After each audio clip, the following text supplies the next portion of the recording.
Welcome back to Cryptopia, where we go over the digital Wild West that is NFT land. Today, going over the news as we do. So, Dan Harmon's new NFT series gives fans crap control. So, the entertainment industry is getting real serious about NFTs. Yes, they are, not just them, but tons and tons of companies, industries, brands, people. It's wild out there, and people need to start understanding NFTs are not the thing. NFTs give you access to the thing. Anyways, let's keep going. So, the Walking Dead Metaverse has seen massive success in the Web3 space. I'll have to look into that because I'm not really too familiar with the Walking Dead Metaverse as is. I know of it, but not as much as I'd like to. And even comic book publishers have used NFTs to change how they interact with their fan bases.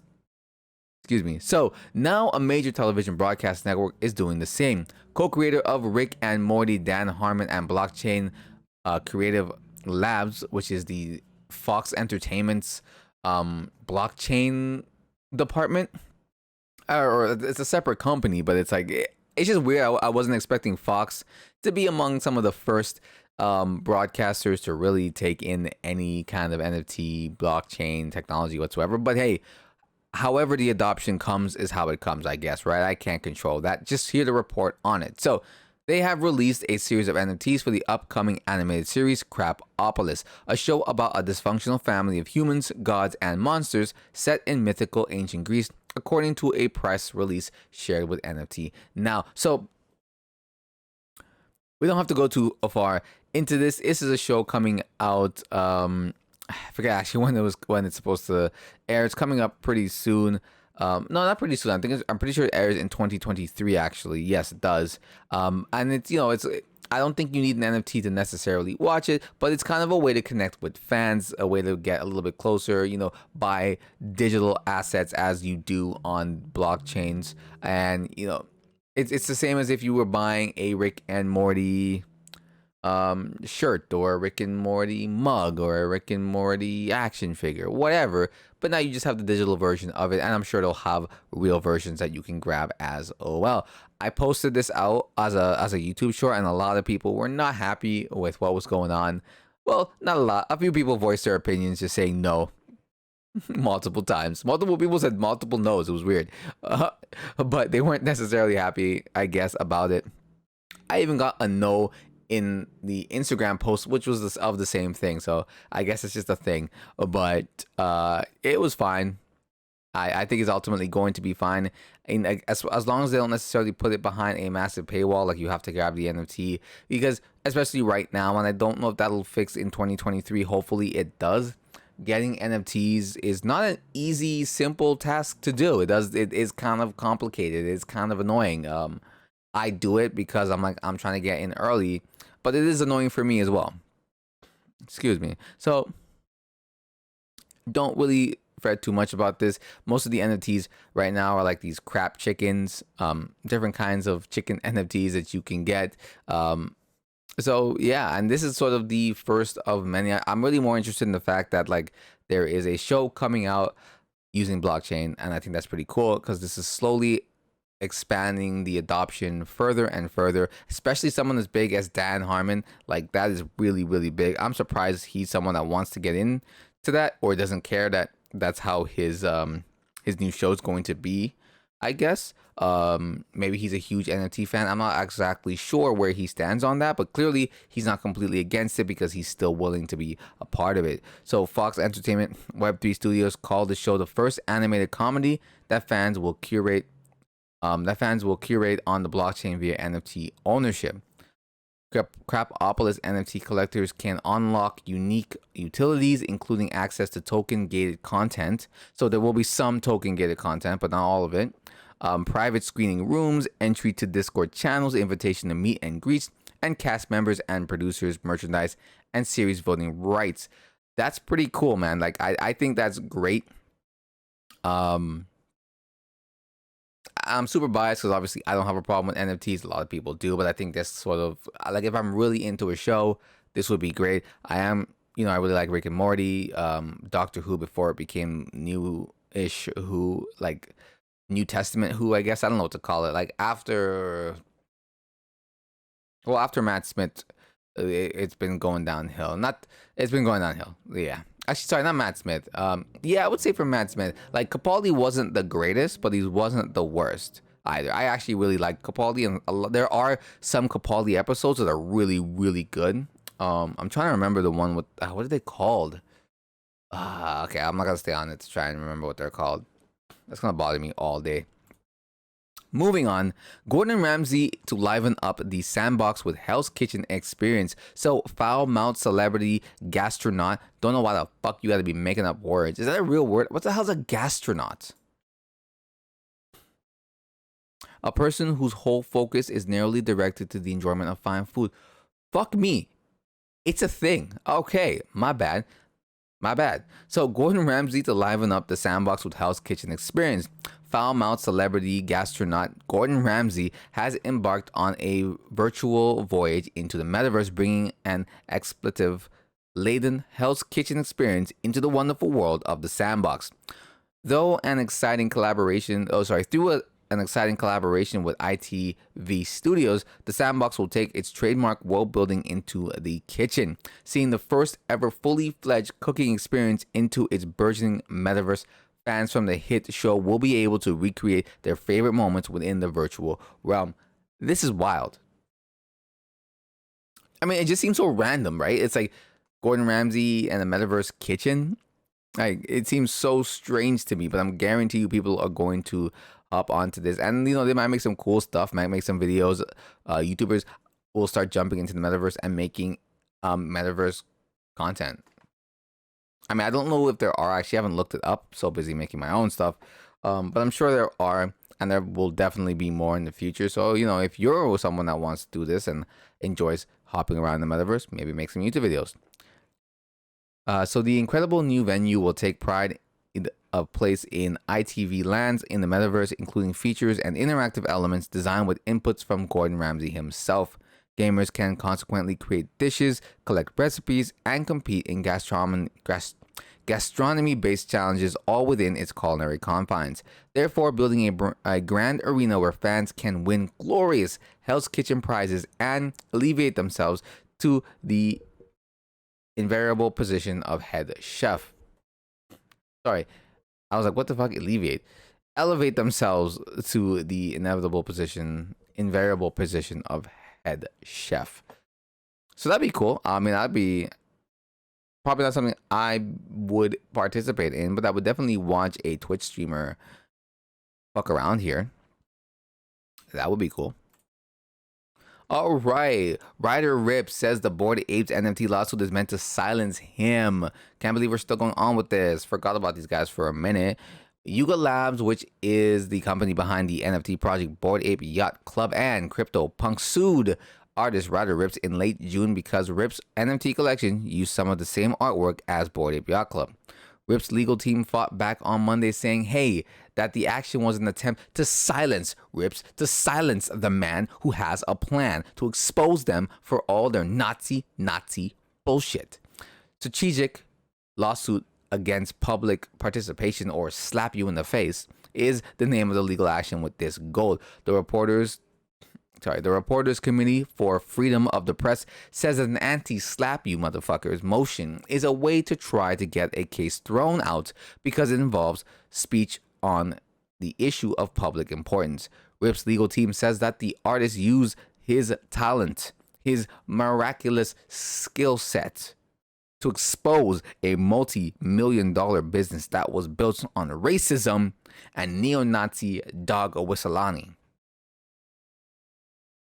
Now, I have a video on Ryder Rips because he's not as squeaky clean as like he comes out to be. Not to say anything that Yuga Labs is doing is not also super sketchy, but Ryder Rips isn't, the Messiah or anything. But none of us are truly, I guess, if you really look at all our history. Regardless, he is. I think he's right about this. I think, this is obviously just to silence him. There's no doubt that this is to silence him. They don't give a shit. They just want him to stop bad mouthing them because they're making tons of money and they're in the middle of getting connections and partnerships with people. So the last thing they want, because they're getting partnerships with big brand deals. I forget who I recently saw them partner up with, but obviously they're getting some big big names, and the last thing they want is for some random fucktard to come out of nowhere and mess that whole thing up for them, right? Because nowadays a lot of people are getting canceled for being involved in these kind of racist kind of stuff. So the moment people catch wind of that, that's what they're obviously worried about, their bottom dollar. I don't really think anything's gonna come of it unless the black people within the whole Yuga space, because a lot of people involved with Bored Apes, Snoop Dogg being one of them, unless they start coming out and saying stuff, they're kind of, I think they're gonna kind of be okay. This will just sort of go back and forth for a little bit, die down, and then 10 years from now, it'll pop back up and everyone will lose their shit because NFTs and because by then, NFTs will be so integrated, everyone will be like, oh yeah, of course NFTs. I knew that shit was going to be their shit. No, you didn't, you fucking idiot. Anyways, moving on. What if Facebook's Metaverse is a big ad? Oh my God, I know that already. I'm pretty sure it is just gonna be stealing my information. It's gonna be a combination of stealing my information and selling my information back to me with a pretty bow on it. That's what I imagine Facebook's Metaverse is going to be about. Why did you make a whole article about this? Why am I even talking about this article that I already obviously know is a waste of time? So the writers have been composing about technology for about 22 years, and I'm so confused. The writer had been composing about technology for about 22 years, and I've never discerned an advertisement device operating at an entire stream like this before. All the time I turn around, there's a recent announcement about how the metaverse will precede the world. Protect Facebook. Who the fuck is saying protect Facebook? Who gives a crap about Facebook except for Facebook? And invest a motivation for radical social connection. If I ever discern any doomsayer documents about how Facebook will do anything but change the way we utilize technology, it's all smoke, mirrors, and prophecy. The smoke will finally vacate. It will probably occur when we know the metaverse is certainly not about gaming, social relationships, or even virtual adventures. It's all about the ads and purchasing and more income. Yeah, obviously. Listen, nobody should think this is gonna happen unless you're on like Decentraland or something like that, or some other platform where it's like decentralized and it's simply about like making and it's about people creating cool stuff, which will also have ads in it. But you can also go to other places where there aren't any ads, for example. Like, it's the internet, like, in fucking real time. It's the internet, but you can look at the internet, if that makes sense, right? It's like I can look at it here, but I can look at it, touch it, and interact with it in the metaverse. And of course, there's going to be ads. And of course, Facebook is going to not do nothing but sell you BS. This should not be surprising to anybody. Do not trust Facebook.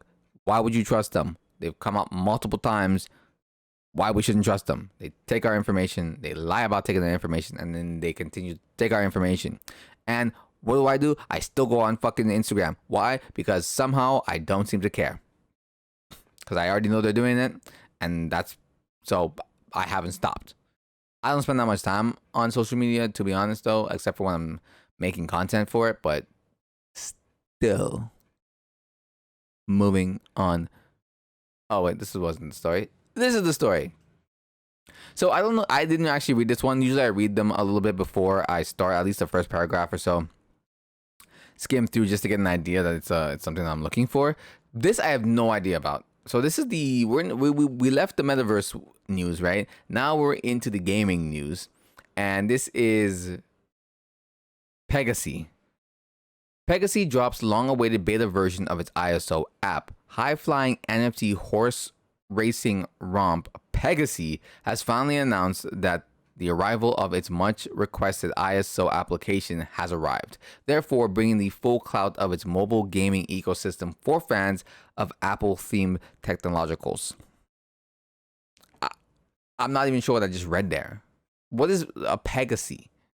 Following the update, iPhone and iPad users can now get a taste of Pegasi on the move by interacting with the horse racing ecosystem via the ISO-optimized test flight platform.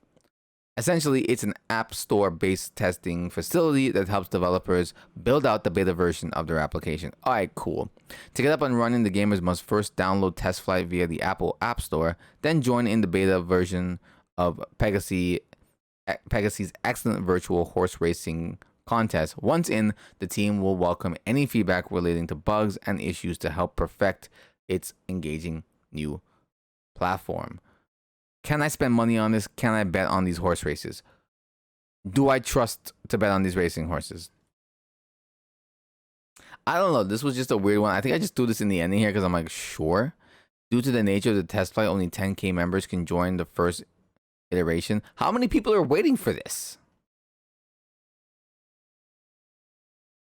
I've never heard of Pegasi before, so maybe it's just me. I mean, almost 100,000 people. So clearly I'm the fucking idiot here, right? Like, I guess. If you are super psyched about Pegasi, the flying horse racing NFT game, you can join and try and join the test flight if you have an ISO device. Just go to the Apple Store and you can download that shit. Wildin'. All right, guys, that's it for the news today. It's pretty crazy going out there in the metaverse, in the NFT world, the Wild West, as I like to call it. I can't wait till we're in the industrial age of NFT land. It's gonna be wild, man. I'm loving every minute of it. There's too much and there's so much, and I'm gonna try and keep up with it more and more. Oh my God, there's Zed Run. There's another horse running NFT game. Why are there so many of these? What is with people in the horse racing NFT games, dude? Busy Pioneer, what? Zed Run was hit through the headlines once again for all the right reasons. Okay, I'm not gonna read this. But did somebody ask for utility? What does the horse do? Do jetpacks come out of its butt? Like, what utility for a horse racing? Okay. Anyways, guys, bye-bye. Bye-bye.